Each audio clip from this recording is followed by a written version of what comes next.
Hi, everybody. Welcome to today's webinar, Learning Styles Hurt Learning. I'm Terry Sejnowski, a member of the BrainFacts.org editorial board and the Francis Crick Professor at the Salk Institute. I'll be moderating the webinar today.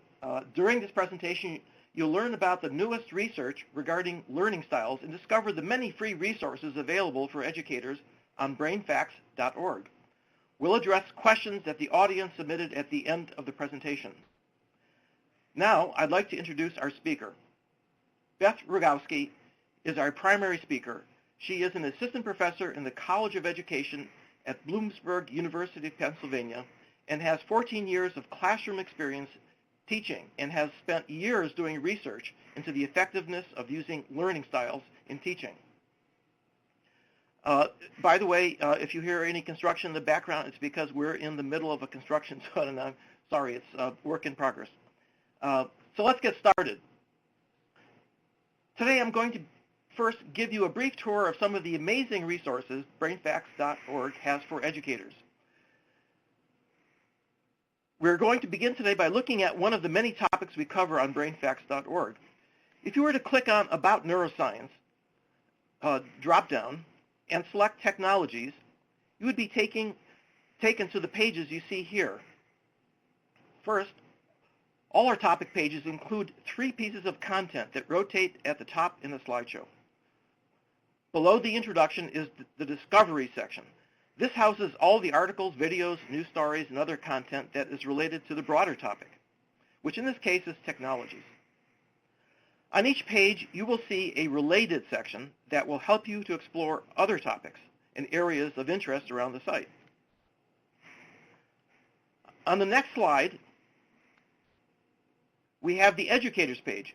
To find this page, you will go to the top right corner of BrainFacts.org homepage and click on Educators. The Educators section of BrainFacts is full of lesson plans that can be used to teach neuroscience in a classroom, as well as content to help educators better understand the study of neuroscience. Like the Technologies page, the Educators page also has a slideshow of resources. This is updated every time new content is added to the page. Below the introduction, you will find the longer list of educator resources. By clicking See All Educator Resources at the bottom, you will be taken to a list of over 250 lesson plans, articles, videos, and much more. In the next slide, we have a longer list of educator resources. The BrainFacts team is always looking for new resources, as well as working to develop resources based off of site content. You can use the filter to find exactly what you're looking for. Resources can be filtered by grade level, content type, topic, date range, or core concept. To learn more about incorporating the core concepts into your classroom, you can click on the banner to the right. The core concepts are the essential principles of neuroscience. Each essential principle is supported by fundamental core, participate in a classroom visit, lead an activity, help with Brain Awareness Week, or answer neuroscience-related questions. Thanks for listening, and now I'm going to hand it over to Beth. Thank you very much, Terry. As Terry mentioned, I'm here to talk to you about the effect of learning styles on learning. And as you can see from the title, Learning Styles Hurt Learning. And I'm going to share more with you. I want to first shout out to my team members, my research partners, Barbara Calhoun and Paula Talal, without whom this research would not have been able to be conducted. So if you Google the term learning style, in less than a second, you will get over 20 million results. Clearly, a lot of people have a lot to say when it comes to learning styles. Chances are many of you could tell me your preferred learning style. And for those of you who can't, let's define what learning styles are. First and foremost, learning styles is a theory, one person's explanation of a phenomena. At one point in time, there was a theory that the Earth was the center of the universe. So obviously, not all theories work out. The underlying premise of learning style theory says that people receive and process new information differently. For example, individuals classified as visual learners would recall more when content was presented in a visual format. And I'm sure we have some people here today that would classify themselves as visual learners. And individuals classified as auditory learners would recall more when content was presented in an auditory format. And I'm sure we have some auditory learners among us. And no one contests that individuals have preferred learning styles. It's the second part of the theory that is refutable. The second part states that for optimal learning to occur, instruction needs to mesh with the individual's preferred learning style. This cartoon illustrates what we are getting at. As we start the new school year, Mr. Smith, I just want you to know that I'm an auditory learner and trust that you'll conduct yourself accordingly.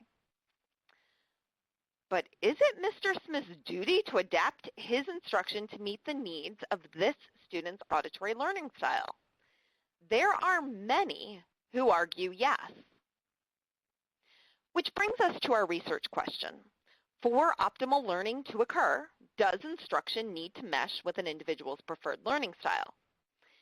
And while auditory and visual learning styles are the most common learning styles addressed in schools today, there are others.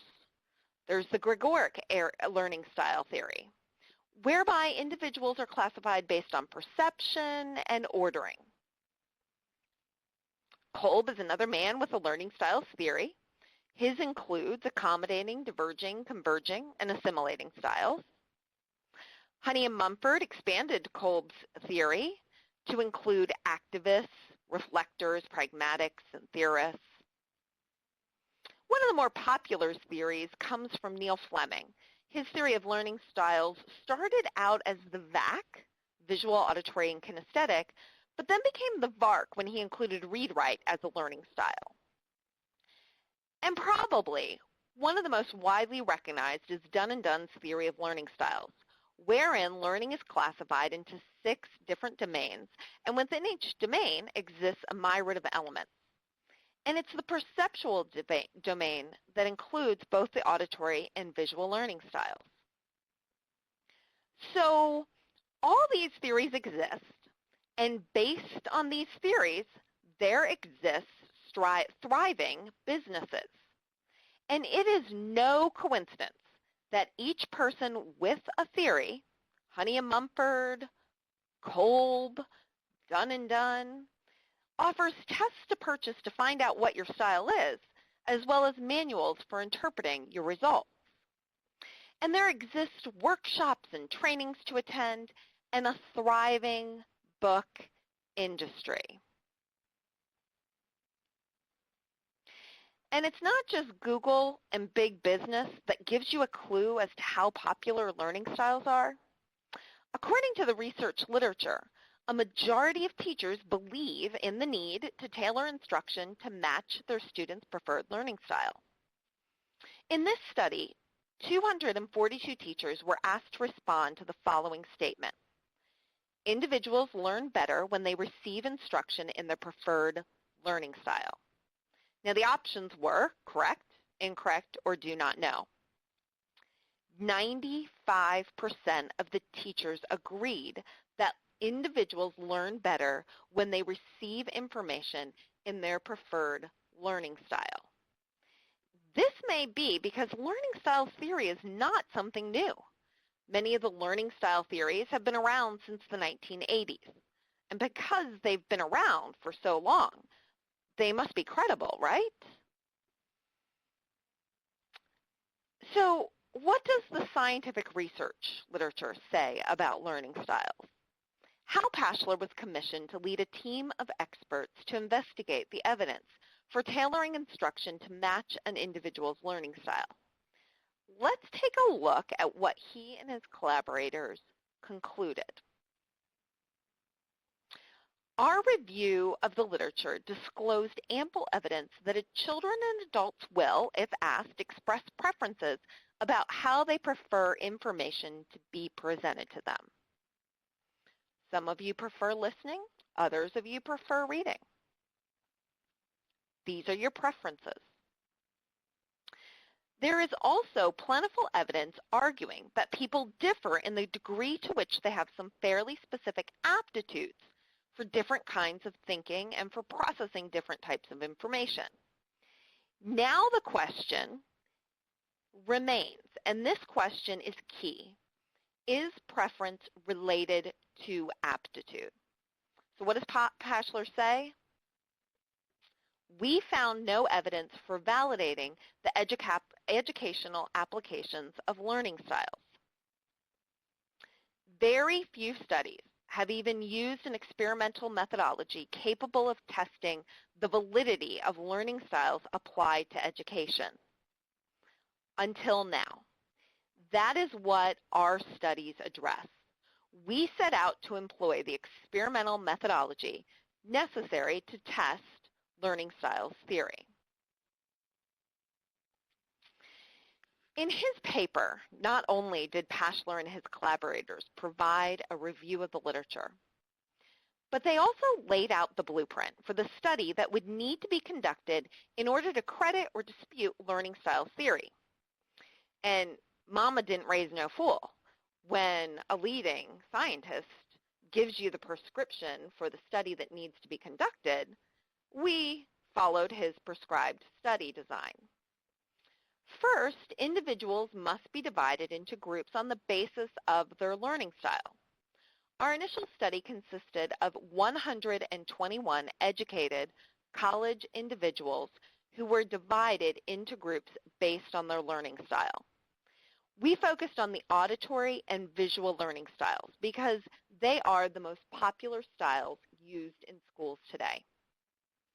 We used a standardized online version of the BE Learning Style Inventory by Rundle and Dunn, and the BE Learning Style Inventory is broken into 3 sections of 80 questions each. It takes approximately 20 to 25 minutes to complete.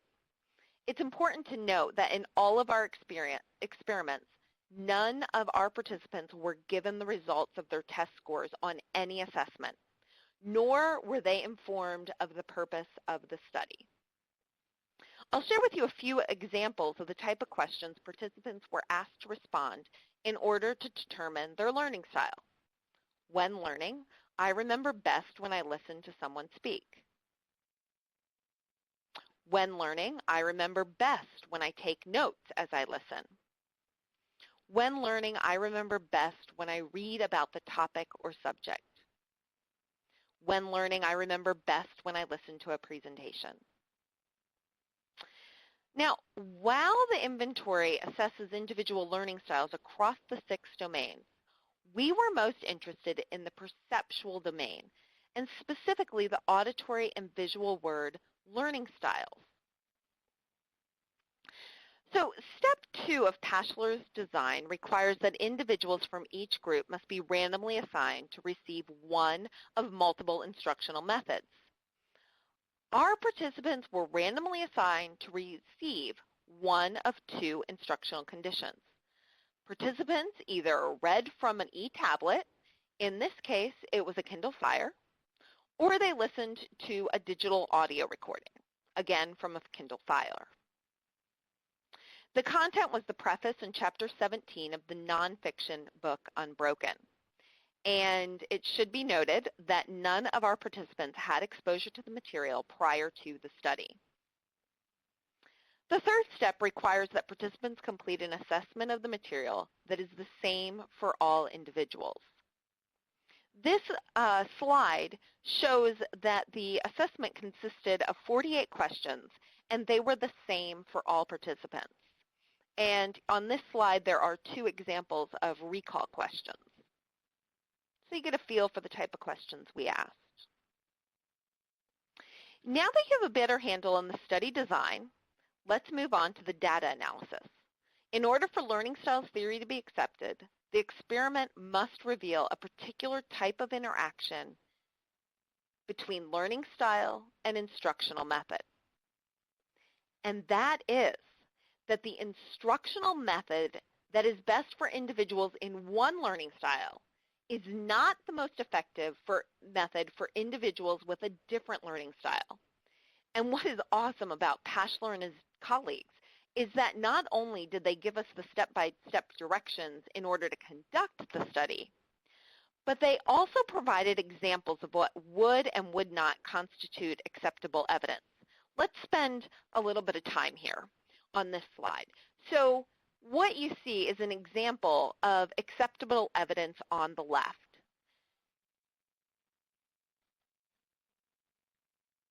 This shows the crossover effect. This is what we want if we want to support learning styles theory.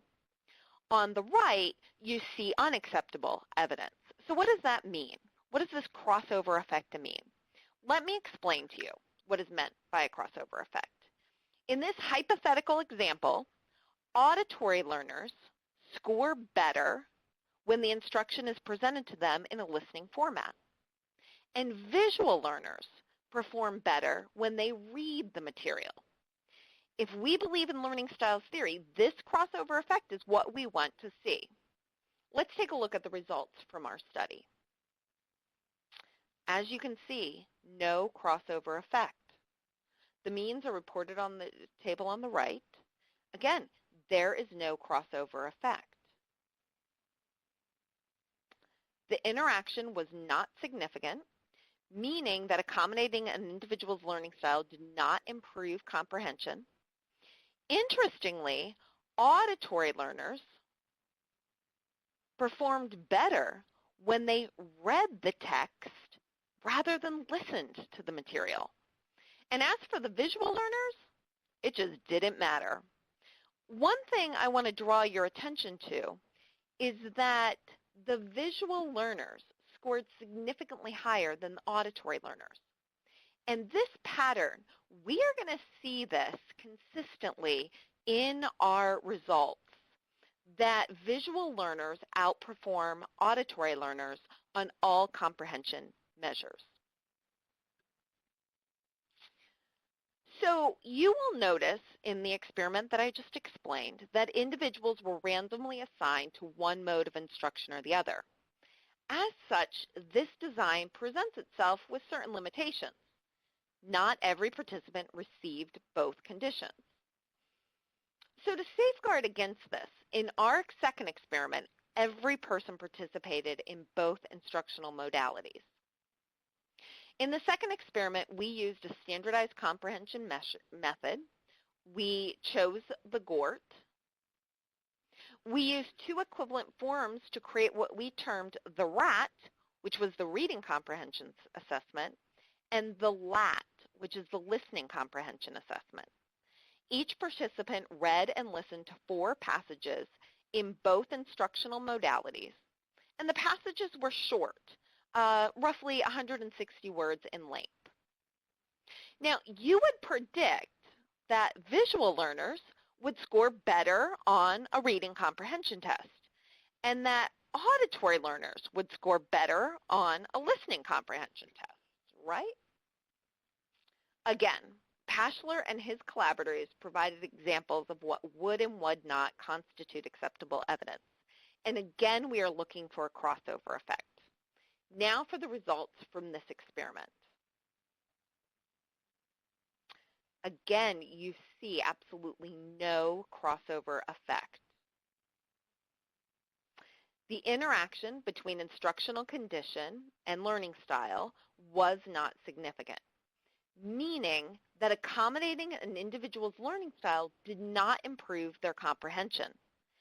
Interestingly, both groups did better when they listened rather than read the material, which was not the case in our last experiment where auditory learners did better reading. What you do see that is consistent across both experiments is that visual learners scored significantly higher than auditory learners.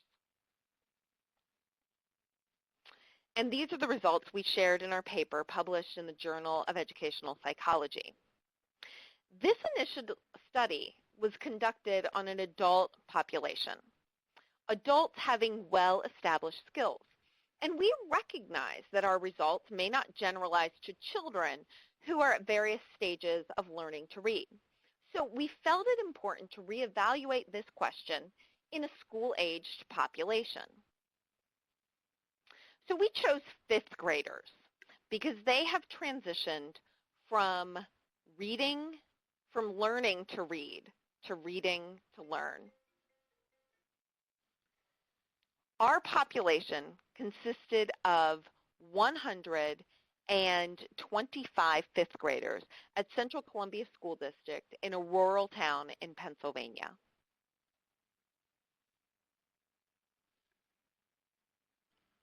We chose fifth graders because they have transitioned from learning to read to reading to learn.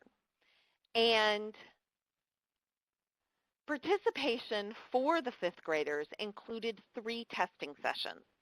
Each session lasted roughly 30 to 40 minutes, and each session occurred on a separate day, so there was no chance of testing fatigue. And as you can see from the pictures, the tests were taken via an iPad.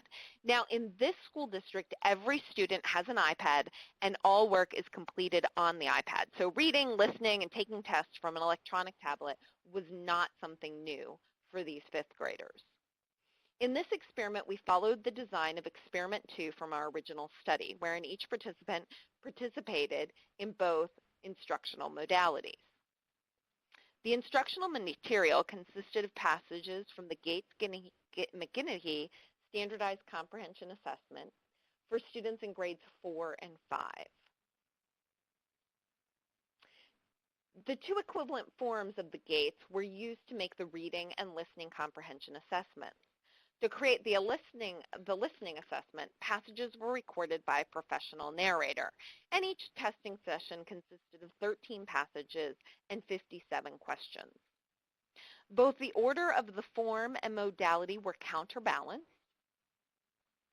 and the third session, so the first and second, were either reading or listening, and then the third session, the final session with the fifth graders, consisted of the learning styles assessment. We use the LSCY by Dun & Dun. The LSCY is Dun & Dun's Learning Style Inventory, specifically designed for learners ages 10 to 13 years. Recall from Pashler's examples of what would and would not constitute acceptable evidence.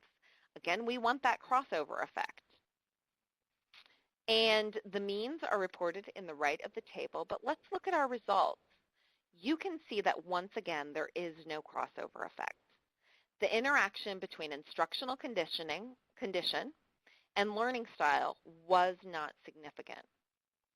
And what you notice that continues to be consistent throughout our studies is that visual learners perform significantly better than their auditory peers. We set out to answer the question, for optimal learning to occur, does instruction need to mesh with an individual's preferred learning style? The answer is no.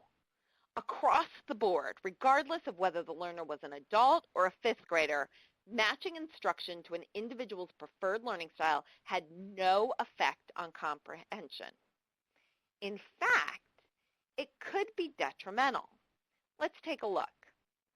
Think back to the auditory learner who consistently scored significantly below their visual peers on all comprehension measures. What is scary to me as an educator is the recommendation prescribed by Rundle and Dunn to auditory learners. Reading manuals, textbooks, articles, or documents is not your strength. You are strongly encouraged to utilize your strengths when learning new and difficult information. Now, can you imagine going through life without reading to learn? In my first career, I was a middle school teacher for 14 years, and it was common for teachers to be advised to accommodate their auditory learners by reading the material to them and having students verbalize their answers. It seems to me that we are doing a grave disservice to our auditory learners when we continually accommodate their auditory learning style at the sacrifice of strengthening their visual word skills,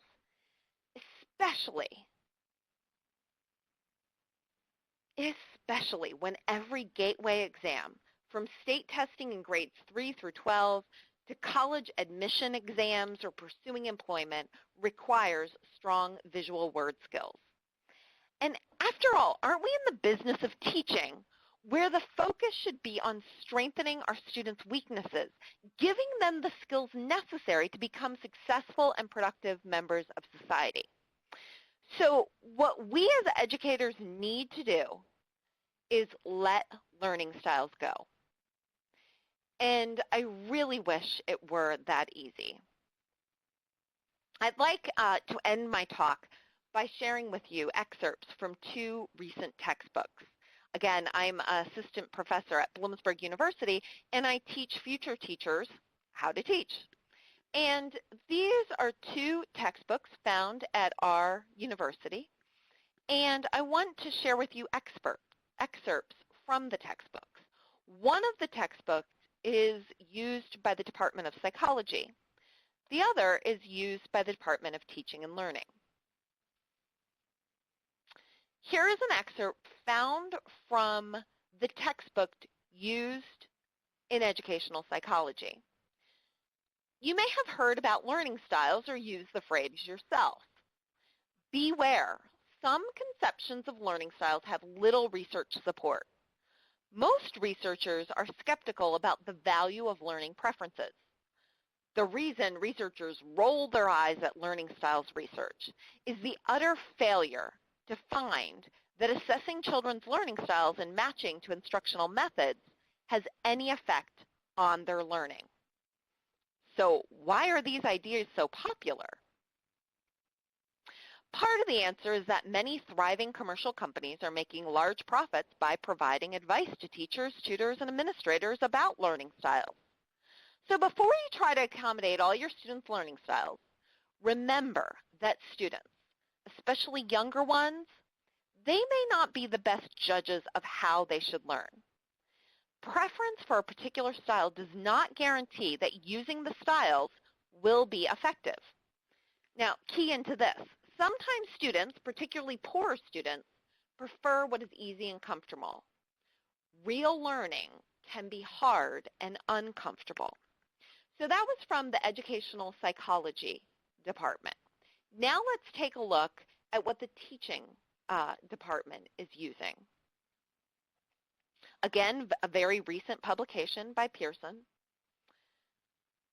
Before you choose your instructional method, it's important that you become familiar with your students' learning styles.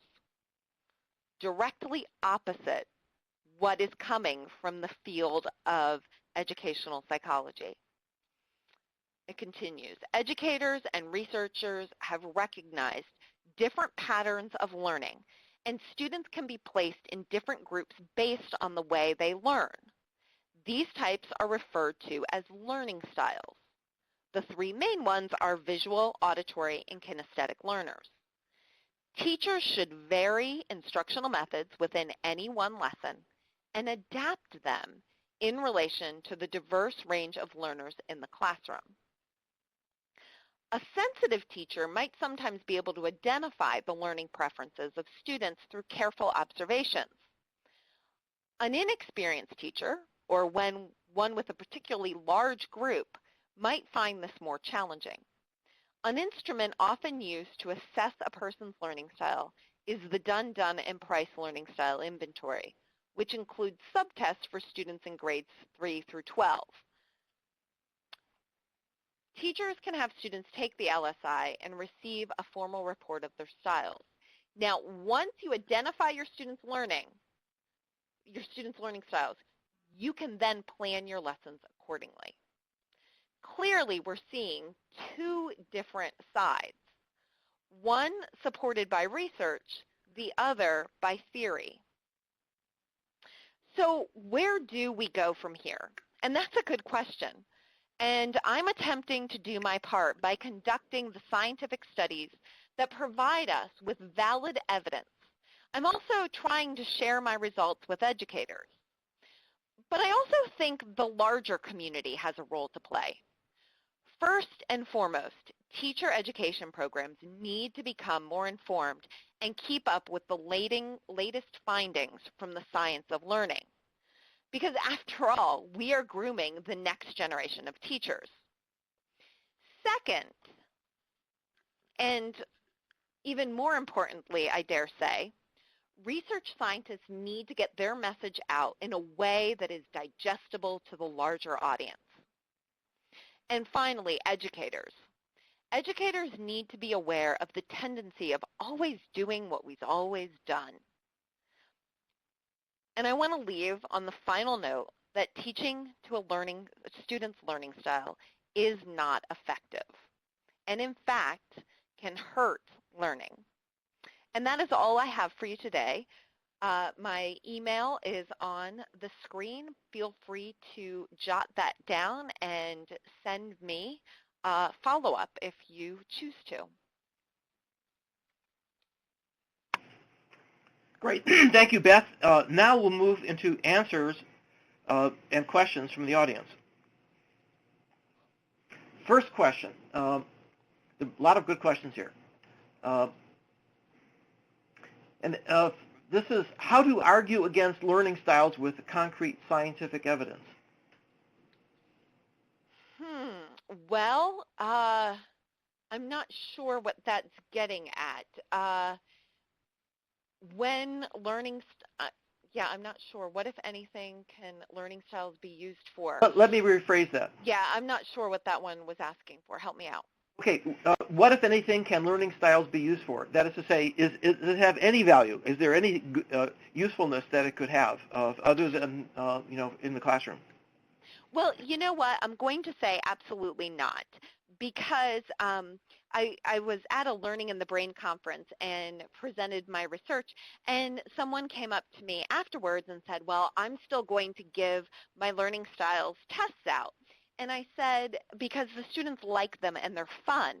And I said to her, you'd be better off giving some of those Facebook tests where they tell, where you should live or what Disney princess you should become.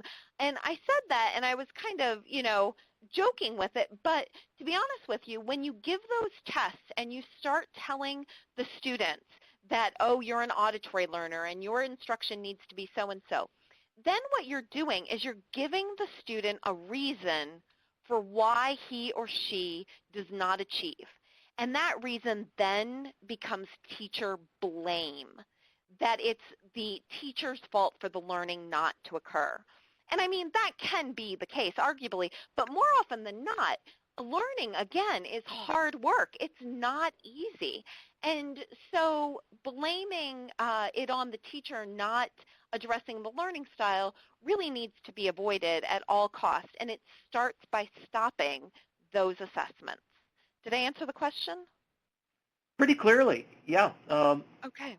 Okay, so question number 2. Should we change our approach as educators or wait for more research? Oh, I think you can start changing your approach immediately. In fact, one of my favorite books was written by Mark McDaniel and a few other authors, and it's called Make Learning Stick. And it is just phenomenal. It really tells you what we should be doing. For instance, repetition, but not just any repetition. It's deliberate practice with that valuable feedback that students need to build automaticity. And there are quite a few other suggestions in that book, but that's a great one that combines research with practical classroom applications, and it's a very easy read. So, Good. Okay, here's a practical question. What advice do you have for parents? For parents,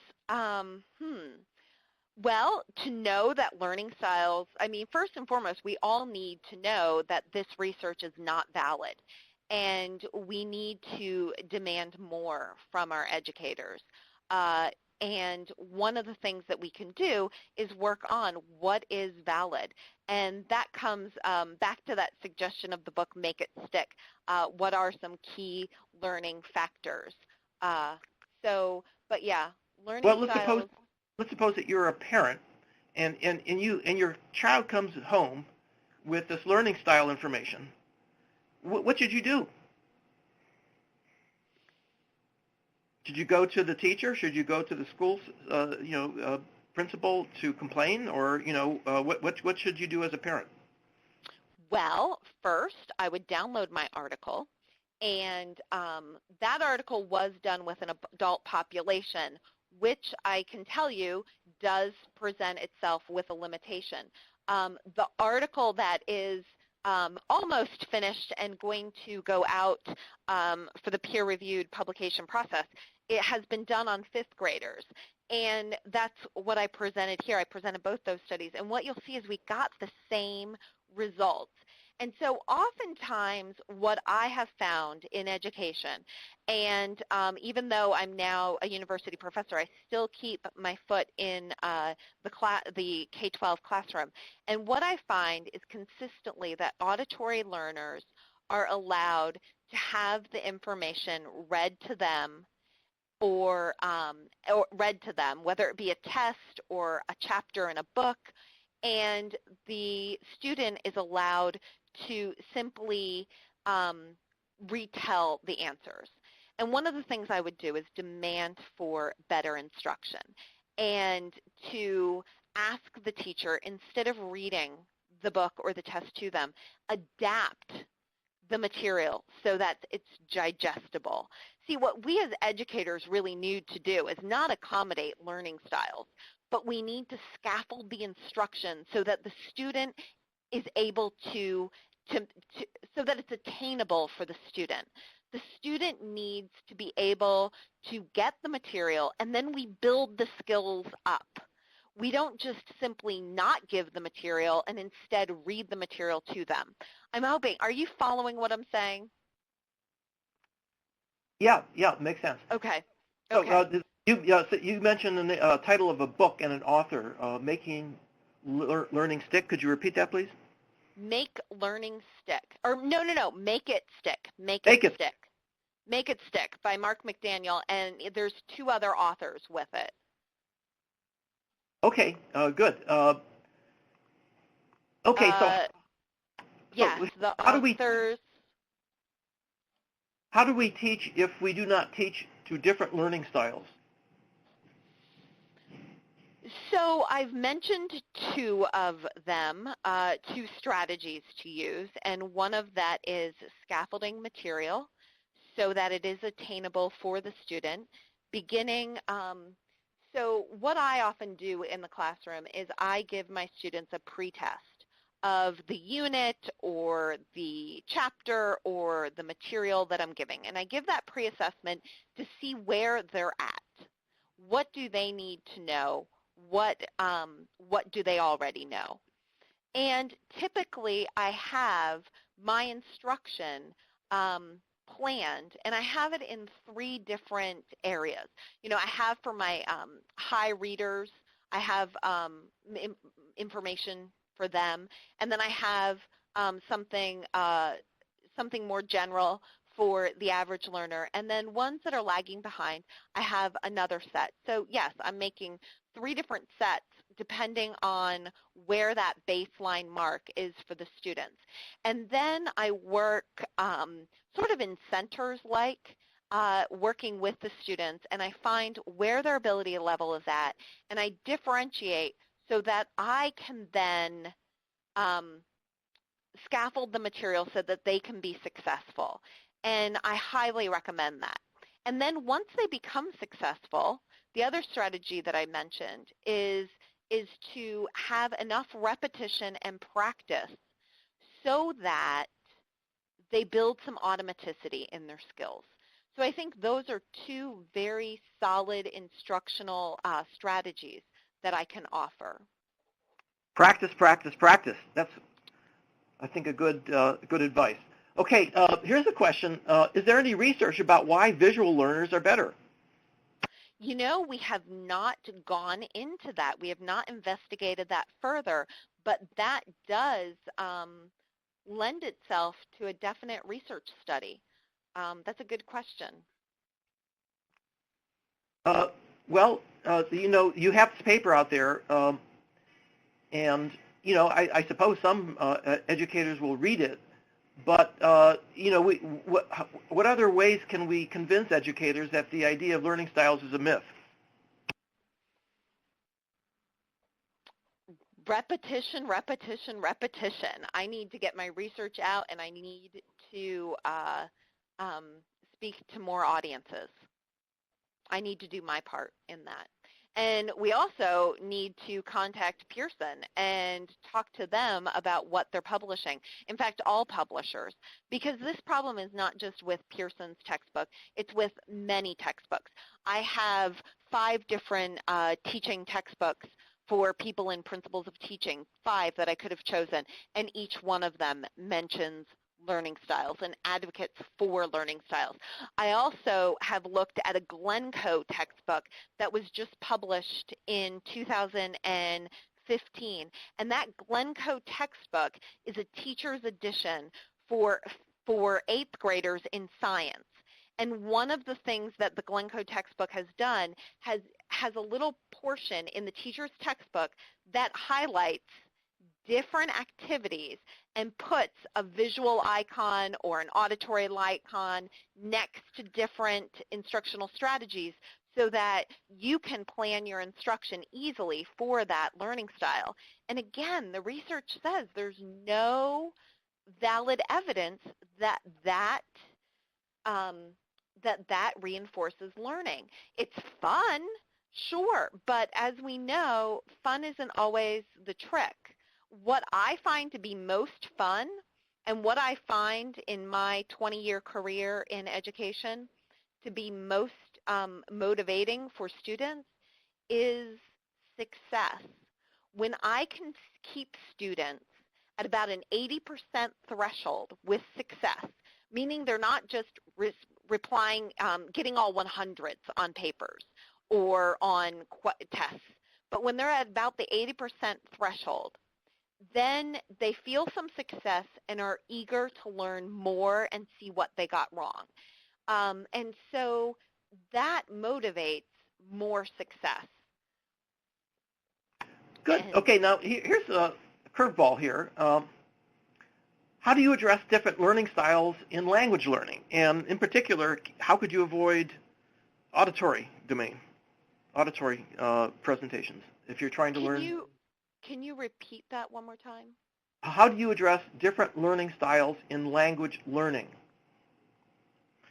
So language learning by its nature is auditory.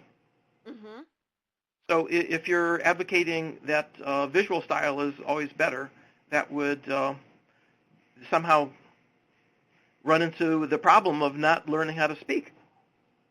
Well, I'm not advocating that visual learners are always better. I'm saying in our results, our visual learners scored significantly higher. And the other thing I want to point out with this question is that second language learning is a research topic that is beyond the purview of our studies. We did our studies with English learners, and all of our studies were done in English. But second language acquisition is a field of research onto its own, and I can't speak towards that because it's not my expertise. Okay, so that needs more research. Good. How can teachers boost auditory learning students to help them enhance visual and word skills? Oh, this is where practice, practice, practice needs to come in, and again, scaffold it. I mean, basically what we're saying is you're not good in this, and the student is, I don't like it as much because I'm not good in it, so let's just avoid it altogether, and you can read my test to me, and I can verbalize my answers. That really does a huge injustice because one of the things we as teachers need to do is we need to teach content. But equally important, we need to teach skills. And reading and being able to write, those are skills that students need. And they are not being practiced when we are accommodating auditory learners. Okay, here's a question having to do with additional research. What other research groups, in addition to yours, are working to get more empirical evidence on learning styles? Do you know, there are a few out there, but I can't remember exact names. The field of learning style research, though, has you need to be careful on this, because when we were doing our literature reviews for the last paper as well as the current paper, what we saw was that it's just a lot of theory out there with no scientific research. So what you really need to look for is experimental design, where you have a control group and an experimental group, and they're both given measures that are the same, and they're testing the instructional modality. So for instance, what we found with learning styles, and this just totally floored me, when after we did the study with adult learners, and that came out in the Journal of Educational Psychology, I was naturally curious as to what was going on with the school-age population. And what I found in my search of the literature was there was absolutely no scientific studies done with the school-aged population. The populations that were getting targeted were college students. And that's because mostly professors are doing their research, just like what we did. However, there were two researchers who had looked at learning styles in the school-aged population, and both researchers did not look at instructional achievement. They only looked at preferences, and what they found is resoundingly, yes, indeed, children have preferences. But instead of testing their achievement, they did not. They fell short on that. And that's why Paschler's design calls for that interaction between what is learned and the learning style. Okay, now here's a question having to do to the age-old question, nature versus nurture. Is learning style genetic or environmental? I have that one. It has not been on my radar. I have not given that question much of a thought. I would say it seems to me that it would be more environmental. You know, parents have the biggest effect on our learning, and how they support your achievement in your younger years is very critical. Are they giving you a literacy-rich environment in which to work? Is reading something that's highly valued?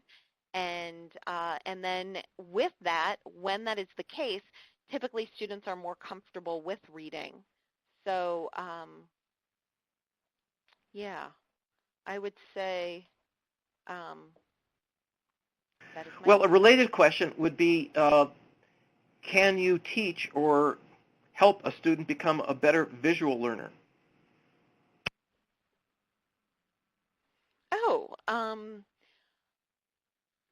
Sure. And again, that comes back to getting the subject matter, scaffolding it, giving them more exposure to visual word activities. Absolutely. Well, that seems to be something that might be a practical consequence is to research and find out, what would be the best instruction to help students become better visual learners. Right. I see a question that is on the board that I'd like to address. Do you mind question 53? Sure. Okay, I'll read it. What can we infer about learning through multiple modalities? Reading, writing, audio, podcasts, watching videos, task-oriented collaboratives, for example, group-based projects. Okay, so that whole idea of what can we infer about reading, about learning through multiple modalities. My colleagues and I actually, that was our first study that we did, was we looked at my background in the K-12 environment. I was working as a middle school language arts teacher for over a decade, a middle school language arts teacher. And one of the things that we did back in the 90s was we had students listen to audiobooks, especially our reluctant readers, and we would have them look at the book, use their finger, and listen to the audiobooks as they read along visually with the book. And so I was always curious. I mean, it sounds like a double dose would do you better. So we did that study, and we had students read a passage, listen to the passage, or read and listen to the passage. So we had those three modalities. And interestingly enough, it came out that all three of those conditions yielded the same results. So we found no difference between the three. Now, the caveat to that and the limitation is that this was, again, done with an adult population. And so it bears the question, what would we get if we did it back with these fifth graders?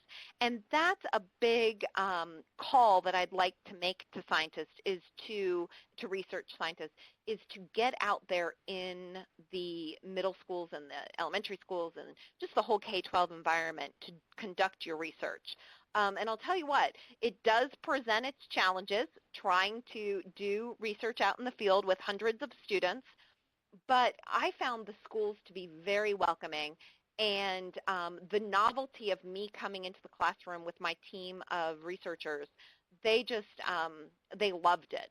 So, so I put a call out to researchers to get that instruction done in the schools. We need experimental design done in the schools, because too often what we get are qualitative papers that are case studies, and they don't transfer to the bigger picture. I mean, what works for one person doesn't mean that it's going to work for the majority, and that's why you need statistical significance and you need large populations of students.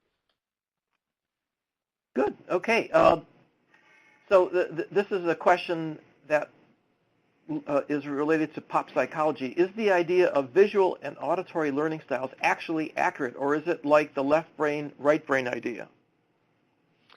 You know, there are others out there that have deemed it a neuromyth, and I prescribe to that as well. I think it's myth, and that's what my scientific evidence has found. Yeah, just in case someone out there isn't aware that this right brain, left brain distinction was vastly overblown in the psychology, popular psychology literature, and it's much more complex. There are certainly differences between right and left brain, but it's much more subtle than visual and auditory. Good. Okay. Right. And you would speak well to that, Terry. I mean, you know more than anyone that we use the whole brain. Yeah, exactly. You always are using both sides, and there's something that we're learning is how is it they work together. That's a very important scientific issue. Okay, let's see. Why do you keep referring to people as visual learners? Shouldn't the rejection of learning styles reject the premise that someone is a visual learner? Yes, I wholeheartedly agree. I absolutely agree. And when I hear people use visual learners and auditory learners in the field, I definitely start telling them about the research and how that when we provide instruction in that modality, it is not helping anyone.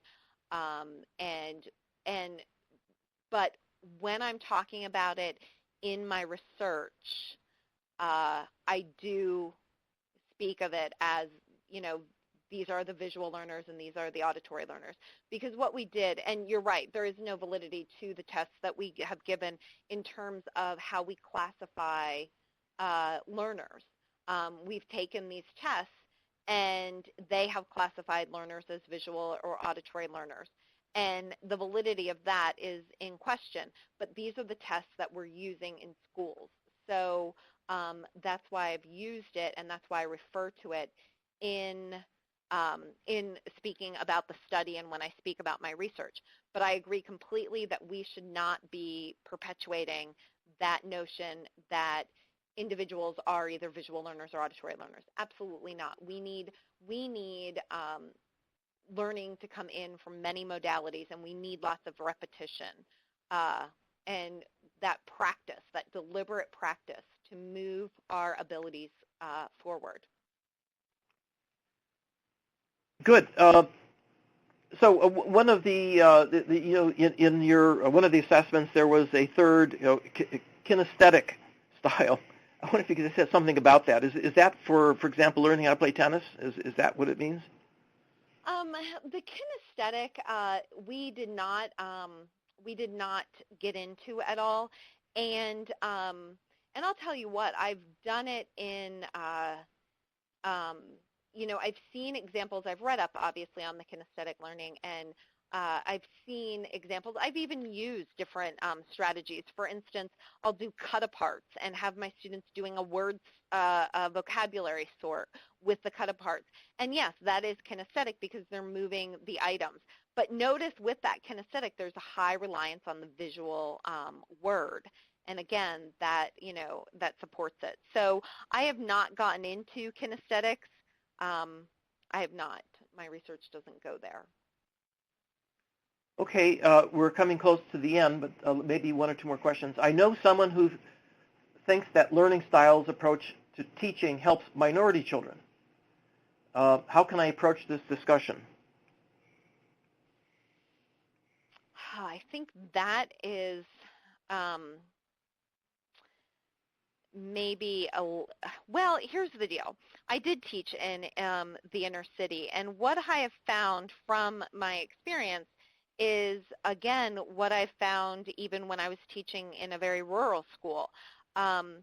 When students don't like something, they tend to act out, and typically they don't like things that they're not good at. So we as teachers, and I am saying this as myself from my experience, I want them to like learning, and so I would, instead of trying to convince them of the value of reading and working on my visual word skills, I found myself reading the text to them, having someone, a support person, paraprofessional, read the text to them, have them answering the question back. But in the long run, that's disservicing the students. And my call is, if you look at the NAEP, which is the national test, if you look at the reading and writing scores, for the last, oh my gosh, we're talking 20 or so years, 70% of our students, whether it's 8th grade or 12th grade, whether it's reading or writing, 70% of our students are not able to meet proficient or advanced in reading or writing. We're at 30% proficient across the country in reading and writing, and that's my big call. We need to have students do real learning, which is hard and effortful, and students are going to be resistant to this until you get teachers that are highly motivated, and I know all teachers are highly motivated to get their students to learn, but they need to be able to scaffold that instruction and give them success begets more success. And I want to tell you, teachers, I was in the trenches with you too. And when you have 30 students in your class and they're at 6 or 7 or 8 different reading levels and you're only one person, you have a formidable challenge on your hands. And I know it's not easy, and I have complete respect for my fellow K-12 educators. Beth, that was a fabulous way to end the questions. It really is a clarion call. And if there are any more questions after this webinar, please submit them below. Thanks so much for watching this webinar today. After we close, a short survey will come up, and we encourage and appreciate your feedback so that we can continue to improve BrainFacts.org webinars. Thanks again. We look forward to you being part of future events. Thank you. And thank you, audience, Okay. for all your questions.